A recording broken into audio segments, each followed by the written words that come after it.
आज हम करेंगे 12th क्लास की एनसीईआरटी समकालीन विश्व राजनीति बुक से फर्स्ट चैप्टर शीत युद्ध का दौर परिचय। यह अध्याय पूरी पुस्तक के लिए एक पूर्व पीठिका प्रस्तुत करता है। शीत युद्ध की समाप्ति को समकालीन विश्व राजनीति की शुरुआत की तरह देखा जाता है। यही समकालीन विश्व राजनीति इस पुस्तक की विषय वस्तु है। इसीलिए यह उचित ही है कि हम कहानी की शुरुआत शीत युद्ध की चर्चा से करें। इस अध्याय से यह साफ होगा कि किस तरह दो महाशक्तियों संयुक्त राज्य अमेरिका और सोवियत संघ का वर्चस्व शीत युद्ध के केंद्र में था। यह अध्याय हमें विश्व के विभिन्न हिस्सों में शीत युद्ध की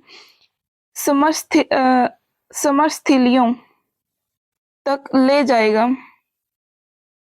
इस अध्याय में गुटनिरपेक्ष आंदोलन पर इस दृष्टि से विचार किया गया है कि किस तरह इसने दोनों राष्ट्रों के दबदबे को चुनौती दी। गुटनिरपेक्ष देशों द्वारा कई अंतरराष्ट्रीय आर्थिक व्यवस्था स्थापित करने के प्रयास की चर्चा इस अध्याय में है। बताते हुए की गई है कि किस तरह इन देशों में गुटनिरपेक्ष आंदोलन को अपने आर्थिक विकास और राजनीतिक स्वतंत्रता का साधन बनाया। अध्याय के अंत में गुटनिरपेक्ष आंदोलन में भारत की भूमिका का मूल्यांकन किया गया है और यह प्रश्न पूछा गया है कि भारत के हितों की रक्षा में गुटनिरपेक्ष नीति किस सीमा तक सफल रही।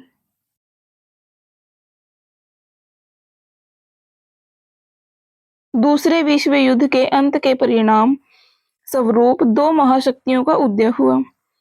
ऊपर के दो चित्र। दूसरा चित्र विश्व युद्ध में संयुक्त राज्य अमेरिका और समाजवादी सोवियत गणराज्य की विजय को इंगित करता है। समाजवादी सोवियत गणराज्य के अमेरिकी सैनिक 23 फरवरी 1945 को आइवो जीमा जापान की लड़ाई में अपना झंडा फहराया। समाजवादी सोवियत गणराज्य के सैनिक मई 1945 में राइक्सटैग बिल्डिंग बर्लिन जो जर्मनी में है पर अपना झंडा फहराया। चित्र 1 में जो रोसेनथाल द एसोसिएटेड प्रेस से और चित्र 2 में देवगेनी खलदेई दास से साभार।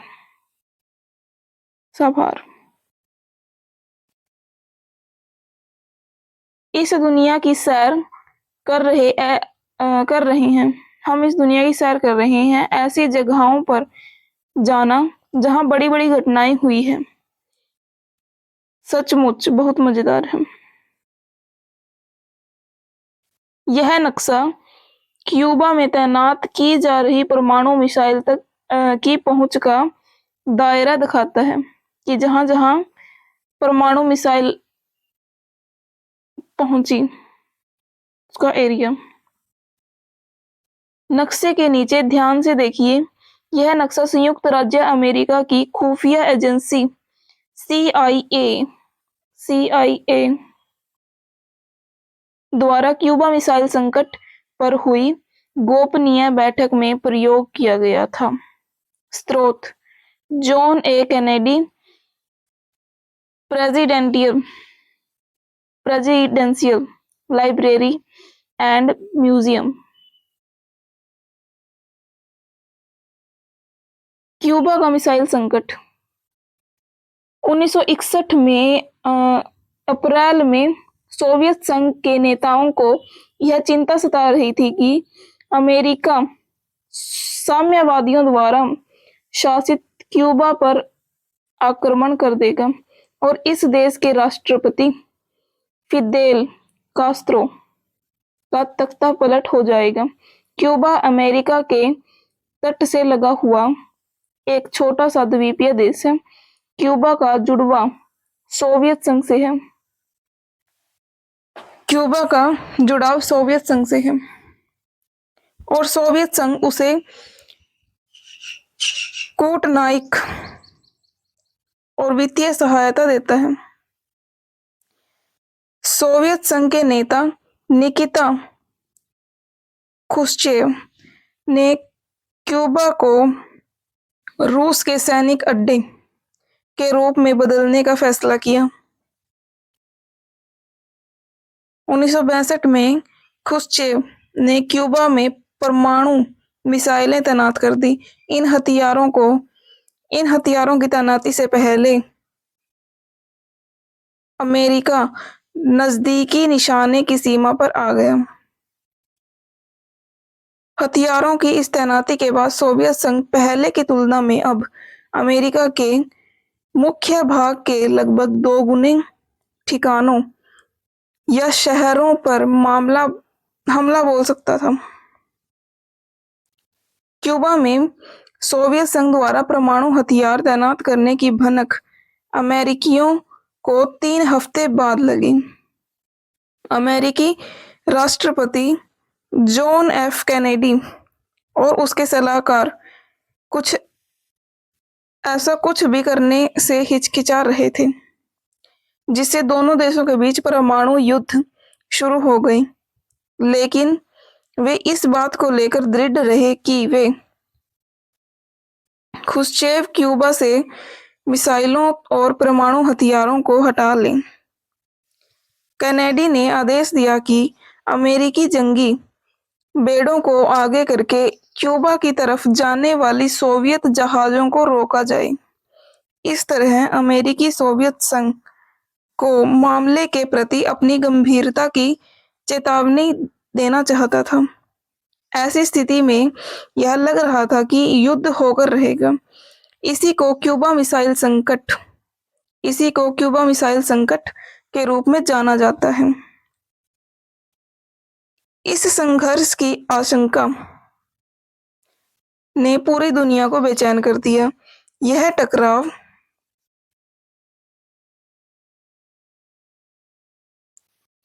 कोई आम युद्ध नहीं होता, अतः दोनों पक्षों ने युद्ध टालने का फैसला किया और दुनिया ने चैन की सांस ली। सोवियत संघ के जहाजों ने या तो अपनी गति धीमी कर ली या वापसी का रुख कर लिया। क्यूबा मिसाइल संकट शीत युद्ध का चरम बिंदु था। क्यूबा मिसाइल संकट शीत युद्ध का चरम बिंदु था। शीत युद्ध सोवियत संघ और अमेरिकी तथा इनके साथी देशों के बीच प्रतिद्वंदिता, तनाव और संघर्ष की एक श्रृंखला के रूप में जारी रहा। सौभाग्य से इन तनावों और संघर्षों ने युद्ध का रूप नहीं लिया, यानी दोनों देशों के बीच कोई पूर्णव्यापी रक्त रंजित युद्ध नहीं छिड़ा। विभिन्न इलाकों में युद्ध हुए। दोनों महाशक्तियों और उनके साथी देश इन युद्धों में संलग्न रहे। वे क्षेत्र विशेष के अपने साथी देश के मददगार बने रहे, लेकिन दुनिया तीसरे विश्व युद्ध से बच गई। शीत युद्ध सिर्फ जोर आजमाइश, सैनिक गठबंधन और शक्ति संतुलन का मामला भर नहीं था, बल्कि इसके साथ साथ विचारधारा के स्तर पर भी एक वास्तविक संघर्ष जारी था। विचारधारा की लड़ाई इस बात को लेकर थी कि पूरे विश्व में राजनीतिक, आर्थिक और सामाजिक जीवन को सूत्रबद्ध करने का सबसे बेहतर सिद्धांत कौन सा है। पश्चिमी गठबंधन का अगुवा अमेरिका था और यह गुट उदारवादी लोकतंत्र और पूंजीवाद का समर्थक था। पूर्वी गठबंधन का अगुवा सोवियत संघ था और इस गुट की प्रतिबद्धता समाजवाद तथा साम्यवाद के लिए थी। आप इन विचारधाराओं के बारे में कक्षा 11 में पढ़ चुके हैं। शीत युद्ध क्या है? दूसरे विश्व युद्ध का अंत समकालीन विश्व राजनीति का एक महत्वपूर्ण पड़ाव है। सन 1945 में मित्र राष्ट्रों और धुरी राष्ट्रों के बीच दूसरे विश्व युद्ध जो 1939 से 1945 को समाप्ति हो गई थी, जिसकी मित्र राष्ट्रों की अगुवाई अमेरिका, सोवियत संघ, ब्रिटेन, फ्रांस कर रहा था। धुरी राष्ट्रों की अगुवाई जर्मनी, इटली और जापान के हाथों में थी। इस युद्ध में विश्व के लगभग सभी ताकतवर देश शामिल थे।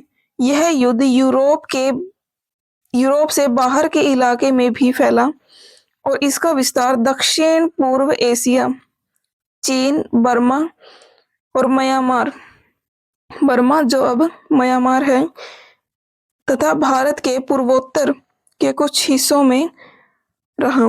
इस युद्ध में बड़े पैमाने पर जनहानि और धन हानि हुई। 1914 से 1918 के बीच हुए पहले विश्व युद्ध ने विश्व को दहला दिया, लेकिन दूसरा विश्व युद्ध इससे भी ज्यादा भारी पड़ा। दूसरे विश्व युद्ध की समाप्ति से ही शीत युद्ध की शुरुआत हुई। अगस्त 1945 में अमेरिका ने जापान के दो शहरों हिरोशिमा और नागासाकी पर परमाणु बम गिराए। जापान को घुटने टेकने पड़े। इसके बाद दूसरे विश्व युद्ध का अंत हुआ। परमाणु बम गिराने के अमेरिकी फैसले के आलोचकों का तर्क है कि अमेरिका इस बात को जानता था कि जापान आत्मसमर्पण करने वाला है। ऐसे में बम गिराना गैर जरूरी था। इन आलोचकों का मानना है कि अमेरिका की इस कार्यवाही का लक्ष्य सोवियत संघ को एशिया और अन्य जगहों पर सैन्य और राजनीतिक लाभ उठाने से रोकना था। यह सोवियत संघ के सामने यह भी जाहिर करना चाहता था कि अमेरिका ही सबसे बड़ी ताकत है। अमेरिका के समर्थकों का तर्क है कि युद्ध को जल्दी से जल्दी समाप्त करने तथा अमेरिका और साथी राष्ट्रों को आगे की जनहानि को रोकने के लिए परमाणु बम गिराना जरूरी था। विश्व युद्ध की समाप्ति के कारण कुछ भी हो, लेकिन इसका परिणाम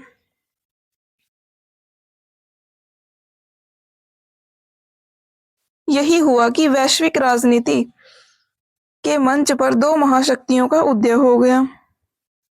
जर्मनी और जापान हार चुके थे। यूरोप तथा शेष विश्व विध्वंस की मार झेल रहा था। अब अमेरिका और सोवियत संघ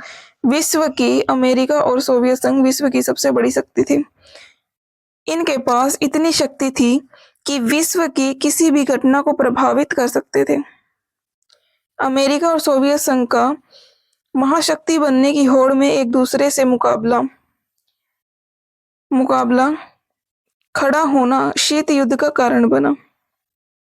शीत युद्ध शुरू होने के पीछे यह समझ भी काम कर रही थी कि परमाणु बम से होने वाले विध्वंस की मार झेलना किसी भी राष्ट्र के बूते की बात नहीं। यह एक सीधा साधा लेकिन असरदार तर्क था।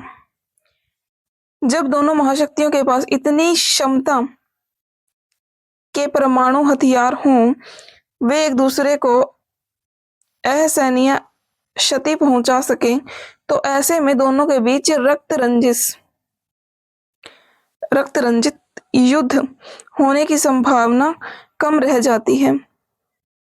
उकसावे के बावजूद कोई भी पक्ष युद्ध का जोखिम मोल लेना नहीं चाहेगा, लेकिन युद्ध से राजनीतिक फायदा चाहे किसी को भी हो, लेकिन इससे होने वाले विध्वंस को औचित्यपूर्ण नहीं ठहराया जा सकता। परमाणु युद्ध की सूरत में दोनों पक्षों को इतना नुकसान उठाना पड़ेगा कि उनमें से विजेता कौन है यह तय करना भी असंभव होगा। अगर कोई अपने शत्रु पर आक्रमण करके उसके परमाणु हथियारों को नाकाम करने की कोशिश करता है, तब तक दूसरे के पास उसे बर्बाद करने लायक हथियार बच जाएंगे। इसे अपराध, रोक और संतुलन का तर्क कहा गया। दोनों ही पक्षों के पास एक दूसरे के मुकाबले और परस्पर नुकसान पहुंचाने की इतनी शक्ति होती है कि कोई भी पक्ष युद्ध का खतरा नहीं उठाना चाहेगा। इस तरह दोनों महाशक्तियों के बीच गहन प्रतिद्वंदिता होने के बावजूद शीत युद्ध रक्त रंजित युद्ध का रूप नहीं ले सकता। इसकी तासीर ठंडी रही। पारस्परिक अपरोध की स्थिति में युद्ध तो नहीं होने दिया, लेकिन यह स्थिति पारस्परिक प्रतिद्वंदिता को न रोक सकी। शीत युद्ध की प्रमुख सैन्य विशेषताओं पर ध्यान दें। इनमें दो महाशक्तियों और उनके अपने गुट थे। इन परस्पर प्रतिद्वंदी गुटों में शामिल देशों से अपेक्षा थी कि वे तर्कसंगत और जिम्मेदारी भरा व्यवहार करेंगे। इन देशों को एक विशेष अर्थ में तर्कसंगत और जिम्मेदारी भरा बर्ताव करना था। परस्पर विरोधी गुटों में शामिल देशों को समझना था कि आपसी युद्ध में जोखिम है, क्योंकि संभव है कि इनकी वजह से दो महाशक्तियों के बीच युद्ध ठन जाए। जब दो महाशक्तियों और उनकी अगुवाई वाले गुटों के बीच पारस्परिक अपरोध का संबंध हो तो युद्ध लड़ना दोनों के लिए विध्वंसक साबित होगा। इस संबंध में जिम्मेदारी का मतलब था संयम से काम लेना और तीसरे विश्व युद्ध के जोखिम से बचना। शीत युद्ध ने समूची मानव जाति पर मंडराते खतरे को जैसे तैसे संभाल लिया। ये तस्वीरें उस विध्वंस को दिखाती हैं जो अमेरिका द्वारा हिरोशिमा और नागासाकी पर गिराए गए परमाणु बमों के कारण हुआ। इन बमों को लिटिल बॉय और फैट मैन के गुप्त नाम दिए गए। महाशक्तियों के पास आज परमाणु हथियारों का जो जखीरा है, उसकी तुलना में ये बम बहुत छोटे थे। ये बम क्रमशः 15 और 21 किलोटन क्षमता के थे। इतनी कम क्षमता के परमाणु बम ने भी अकल्पनीय विध्वंस किया। 1950 के दशक की शुरुआत में ही संयुक्त राष्ट्र अमेरिका और सोवियत संघ ऐसे परमाणु बमों का परीक्षण कर रहे थे जिनकी क्षमता 10 से 15 किलो टन थी 10 से 15,000 किलो टन थी। दूसरे शब्दों में ये बम हिरोशिमा और नागासाकी पर गिराए गए परमाणु बमों की तुलना में हजारों गुना ज्यादा विध्वंसक थे। शीत युद्ध के दौरान दोनों ही महाशक्तियों के पास इस तरह के हजारों हथियार थे। जरा कल्पना कीजिए, ये हथियार दुनिया भर में क्या तबाही मचा सकते थे।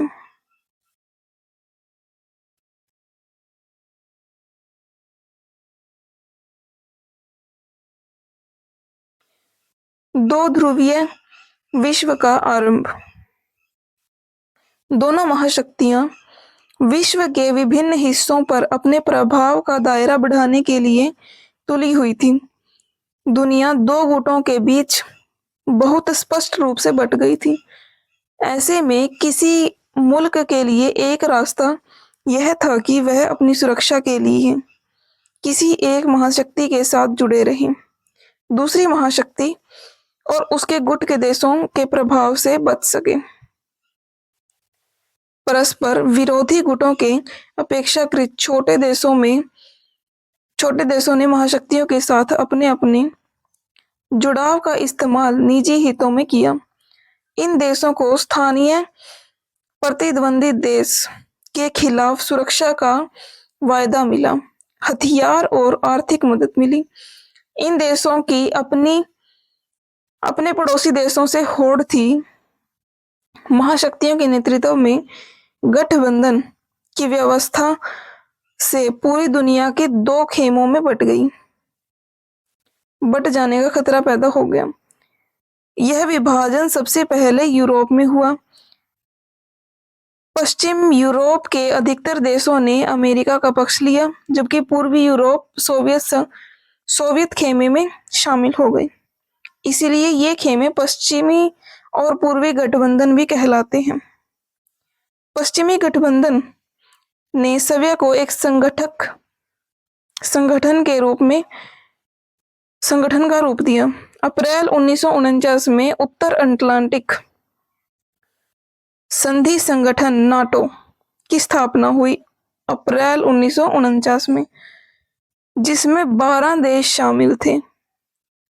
इस संगठन ने घोषणा की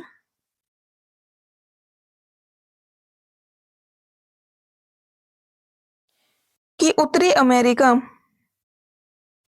अथवा यूरोप के इन देशों में से किसी एक पर भी हमला होता है तो उसे संगठन में शामिल सभी देश अपने ऊपर हमला मानेंगे।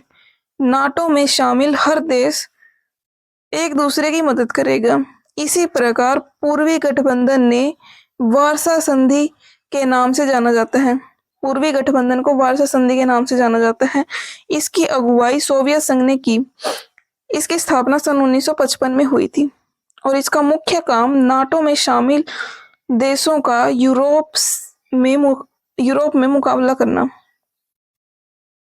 शीत युद्ध के दौरान अंतरराष्ट्रीय गठबंधन का निर्धारण शक्तियों की जरूरतों और छोटे देशों के लाभ हानि के गणित से होता था। जैसा कि ऊपर बताया गया है, महाशक्तियों के बीच तैनाती का मुख्य अखाड़ा यूरोप बना हुआ था। कुछ एक मामलों में यह भी हुआ कि महाशक्तियों ने अपने गुटों में शामिल करने के लिए कुछ देशों पर अपनी ताकत इस्तेमाल की। पूर्वी यूरोप में सोवियत संघ की दखल-अंदाजी इसका उदाहरण है। सोवियत संघ ने पूर्वी यूरोप में अपने प्रभाव का इस्तेमाल किया। इस क्षेत्र के देशों में सोवियत संघ की सेना की व्यापक उपस्थिति ने यह सुनिश्चित करने के लिए अपना प्रभाव जमाया कि यूरोप का पूरा पूर्वी हिस्सा सोवियत संघ के दबदबे में रहे। पूर्वी और दक्षिण पूर्वी एशिया तथा पश्चिम एशिया में अमेरिका ने गठबंधन का तरीका अपनाया। इन गठबंधनों ने दक्षिण पूर्वी एशिया संधि सेटो और केंद्रीय संधि संगठन सेंटो कहा जाता है। इसके जवाब में सोवियत संघ और साम्यवादी चीन ने इस क्षेत्र के देशों में मसलन उत्तरी वियतनाम, उत्तरी कोरिया और इराक के साथ अपने संबंध मजबूत किए। शीत युद्ध के कारण विश्व के सामने दो गुटों के बीच बट जाने का खतरा पैदा हो गया था। ऐसी स्थिति में औपनिवेशिक शासन मसलन ब्रिटेन और फ्रांस के चंगुल से मुक्त हुए नव स्वतंत्र देशों को चिंता हुई कि कहीं वे अपनी आजादी को पाने के साथ साथ खो न बैठे। गठबंधन में भेद पैदा हुआ और बड़ी जल्दी उनमें दरार पड़ गई। साम्यवादी चीन की